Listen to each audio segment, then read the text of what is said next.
ठीक है, very good, शाबाश। Top members and dear students, good morning. Good morning sir. बच्चों, आज राष्ट्रीय खेल दिवस है। आप सबको राष्ट्रीय खेल दिवस की हार्दिक शुभकामनाएं। ये दिन हम मेजर ध्यानचंद जी के नाम पर मनाते हैं। आज उनकी जन्म तिथि है। राकेश सर ने आपको बताया था कि वो एक भारतीय सैनिक थे और बहुत अच्छे हॉकी के प्लेयर भी थे, और राष्ट्र से बढ़कर उनके लिए कुछ नहीं था। उनके जीवन के कुछ किस्से भी सर ने आपको बताए थे। तो आज मैं आपको गेम्स एंड स्पोर्ट्स के बेनिफिट्स के बारे में बताऊंगा। गेम्स एंड स्पोर्ट्स हमारे भीतर बहुत सी क्वालिटीज और लाइफ स्किल्स को डेवलप करती हैं। Number 1, leadership quality. कोई भी टीम गेम हो, हॉकी है, क्रिकेट है, वॉलीबॉल है, फुटबॉल है, उसमें एक कैप्टन होता है जो टीम को लीड करता है और टीम का नेतृत्व करता है। और ये नेतृत्व करते करते उसमें लीडरशिप क्वालिटी डेवलप हो जाती है। वो ये सीख जाता है कि कैसे एक टीम को यूनाइट रखना होता है, कैसे एक ग्रुप के अलग अलग मेंबर्स के टैलेंट का सदुपयोग करना होता है, कैसे एक मैच में जीत हासिल की जाती है और कैसे एक योजनाबद्ध तरीके से टारगेट को अचीव किया जाता है। और ये लीडरशिप क्वालिटी खाली कैप्टन में ही नहीं आती, कैप्टन के साथ साथ बाकी प्लेयर्स में भी ये लीडरशिप क्वालिटी आती है, क्योंकि मैदान में सभी खिलाड़ी कैप्टन के साथ ही होते हैं और वो उसके रोल को करीब से ऑब्जर्व करते हैं।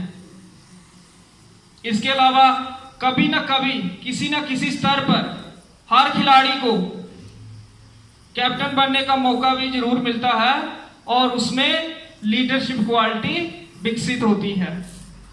और एक सफल जीवन के लिए लीडरशिप क्वालिटी का होना बहुत जरूरी है। इसके बाद नंबर 2 क्वालिटी जो गेम्स एंड स्पोर्ट्स एक इंसान के भीतर विकसित करती है वो है पेशेंस, धैर्य। कोई भी गेम हो उसमें उतार चढ़ाव चलता रहता है, कभी एक टीम आगे तो कभी दूसरी। क्रिकेट की बात करें तो कभी कभी स्टार्ट में ही टॉप ऑर्डर के 3-4 बैट्समैन बगैर ज्यादा स्कोर किए आउट हो जाते हैं। इससे आने वाले खिलाड़ियों पर दबाव पड़ता है और एक प्लेयर इस दबाव को टैकल करना सीख जाता है, क्योंकि इस तरह की परिस्थिति गेम में कई बार आती है। और ये दबाव खाली बल्लेबाजों पर ही नहीं आता, बॉलर्स पर भी आता है। जब सामने वाली टीम के खिलाड़ी अच्छी गति से रन बना रहे हों, उनके खिलाड़ी आउट ना हो रहे हों, और फील्डर्स पर भी ये दबाव आता है। और ये दबाव एक स्पोर्ट्स पर्सन के भीतर पेशेंस को विकसित करता है, क्योंकि बगैर पेशेंस के इस दबाव का सामना नहीं किया जा सकता। इसके बाद नंबर 3 क्वालिटी जो गेम्स एंड स्पोर्ट्स एक स्पोर्ट्स पर्सन के भीतर विकसित करती है वो है डिसिप्लिन, अनुशासन।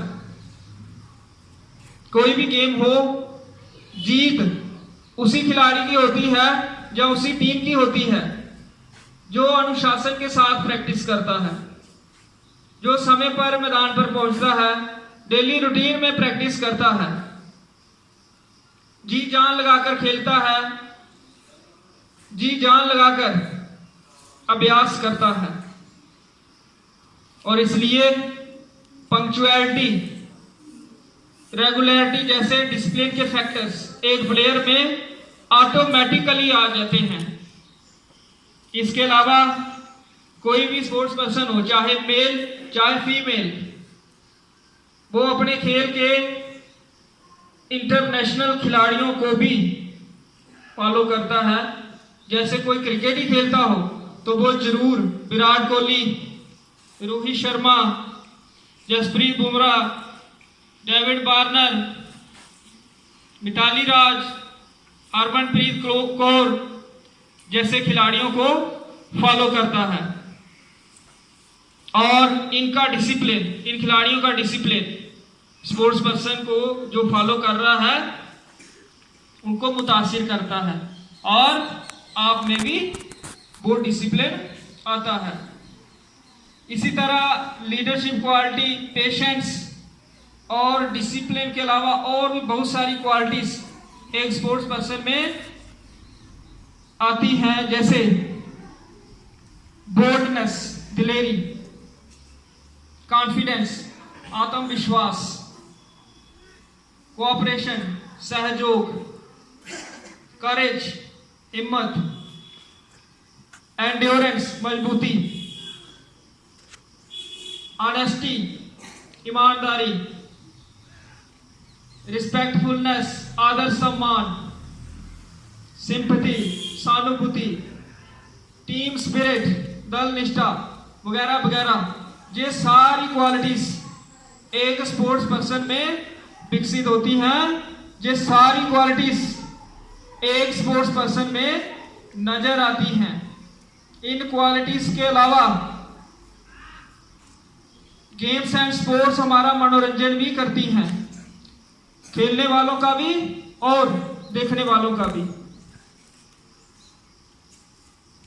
और हमारा स्ट्रेस लेवल कम होता है, हमारा मानसिक स्वास्थ्य इंप्रूव होता है, हम बहुत सारे मानसिक रोगों से बचे रहते हैं अगर हम गेम्स और स्पोर्ट्स के साथ जुड़े हों।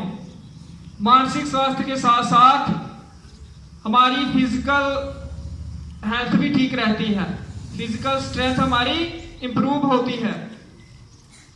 जो इंसान खेल खेलता हो कोई भी, उसके मसल्स मजबूत होते हैं, उसकी हड्डियां मजबूत होती हैं, उसका डाइजेस्टिव सिस्टम अच्छा होता है, इम्यून सिस्टम उसका स्ट्रांग होता है और वो बीमारियों से बचा रहता है।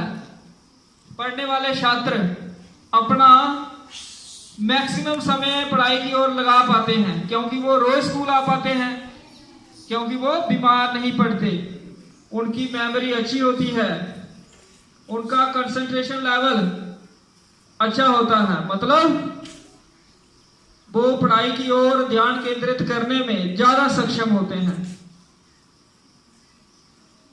इससे उनका अच्छा चरित्र निर्माण होता है, उनकी सेल्फ एस्टीम, आत्मविश्वास बढ़ता है और वो अपने देश की जीडीपी को आगे बढ़ाने में सहयोग करते हैं। इसीलिए सरकारें स्पोर्ट्स इंफ्रास्ट्रक्चर को बढ़ाने की ओर बल देती हैं ताकि ज्यादा से ज्यादा नागरिक स्पोर्ट्स के साथ जुड़ सकें, ज्यादा से ज्यादा नागरिक स्पोर्ट्स को अपने जीवन का अभिन्न अंग बना सके। इन्हीं शब्दों के साथ मैं अपनी बात समाप्त करूंगा। धन्यवाद। जय हिंद, जय भारत।